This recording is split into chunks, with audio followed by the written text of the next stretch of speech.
My name is Lorna Waheto, and vitiligo is beautiful.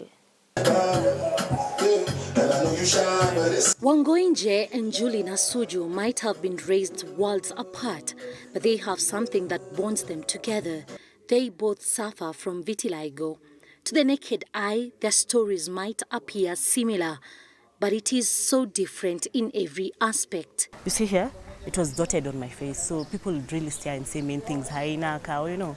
So there's a day I went to Hilton Arcade. There's a makeup shop there. I tried. The lady was like, my friend, you can't even conceal this, so just forget about it. I was being beaten up. I was being abused psychologically because he used to tell me I can never be somebody. I'm a mother of 3 kids who can accept you the way you are. Look at your skin condition.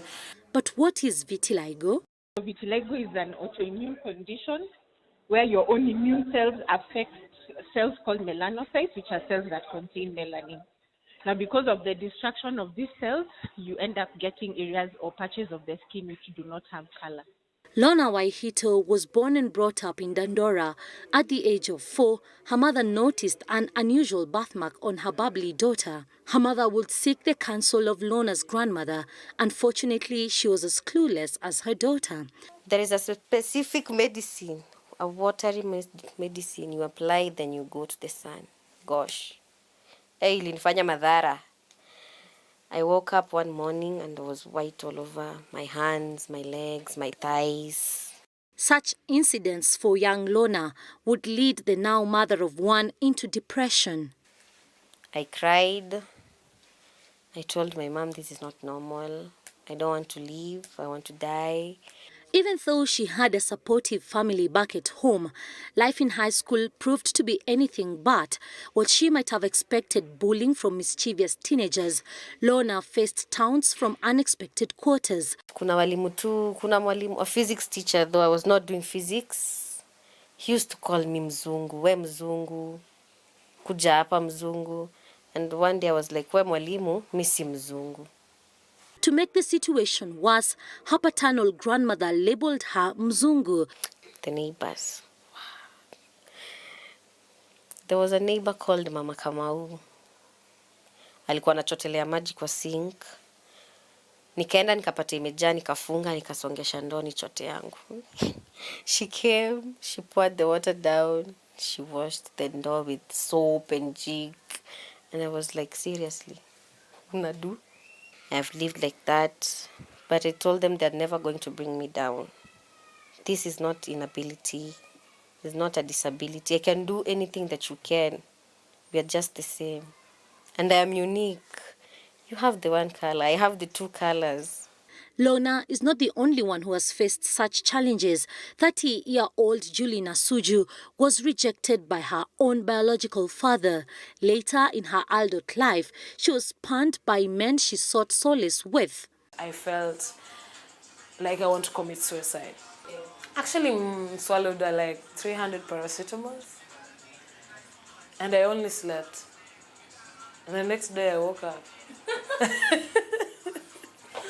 And after waking up, the only thing I did was just puke in the morning. I just puked. And I continued, and I was like, no, I see these things, they work. How come I'm not going? So the way I struggled to end my life, and it wasn't the first time I tried to kill myself, by the way. I decided to go back home to my mom. So I just packed my things, everything with my kids, and I went back to my mom's. Julie currently has 4 children. She's a perfect example of making lemonade from lemons that life has offered her. On most evenings, you'll hear her voice on Need Radio, an online radio station. When she's not in studio, she struts the catwalk as a part-time model. After that, after a week is when I met with I don't know if you know Big Ideas Entertainment. So when I met up with one of them and took a photo of me. After taking a photo, and then they came and told me that you're photogenic.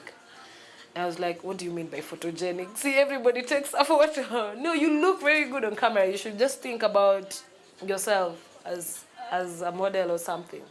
Julie recalls the days when she was in primary school and was bullied enough times. That's until one day. She would just make fun of me daily. And so I decided to close the day with her. This is closing day nafunga na wewe. So I decided to close with her. I fought with her and I won. After I won, though tulipata punishment and all that, but something changed in me. I felt I could defend myself now. Even though she regrets that fight, she realizes that it was a battle that needed to be fought and won. This would serve her well as she proceeded to high school, where she learned how to defend herself. She told them that the condition was contagious. Unfortunately, this line could not be used in the real world that understand very little about vitiligo. If, for example, like we took just a walk with you, just outside there, just like a walk, you just see how people stare. And it's during the day, everybody's working, but they'll stop working and look at you. They'll look at me because of the way I look. So imagine going through that every day. It is the same script but different casts for the people living with the condition in the country. Wangoi Nje is a former nominated member of the Nyeri County Assembly, a master's degree holder, and says getting a job has been an uphill task. You'd go and get jobs, but like I had gotten a job at a bank, but people will not come to my teller. So I'd stay there the whole day. People they'd come to your teller, go to someone else's teller, but not come to my teller. She'll seek comfort in tattoos that proved to be a distraction for many people. She currently has 20 of them. It has worked till today. People actually notice the tattoos, not the vitiligo first. Just like Julie, Rosa Koth has been facing the same problem, rejection from the man she loves. So much that her husband is now seeking another wife. She believes it's due to her skin condition. Naona tu kama sasa naona kama mimi mwili imegeuka, niko na ugonjwa ingine mbaya. Sasa hataki, roho yake anataka kuwe na mwenye sasa ako na vitu, yani ya mwili poa. For years, Rose has been living in isolation. Her extended family has not come to terms with her condition. Initially, her husband provided the much-needed support and comfort. Now, only her children are providing encouragement. But what hurts her most is the fact that her last-born daughter has the same condition that has been her source of pain. Sasa nikasema na huyu vile ameanziwa kama ni mdogo, itakuwa aje kwake. Juu kupata watu wenye wanachukua kama hata bwana yenye anaweza chukua mtu mwenye ako na hizi, nilikuwa naona ni ngumu kupata. For persons living with this condition, the part of the skin that turns pale is vulnerable to the sun. Thus, the need for the affected person to use sunscreen.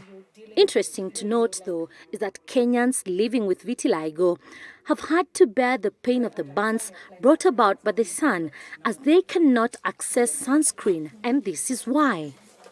And we pray that the government would actually recognize us, not because we want to be put in the place of disabilities, but we want to get amenities that will help us not get skin cancer. And all we're asking the government is that can we be able to get free sunscreen, just like people living with albinism get.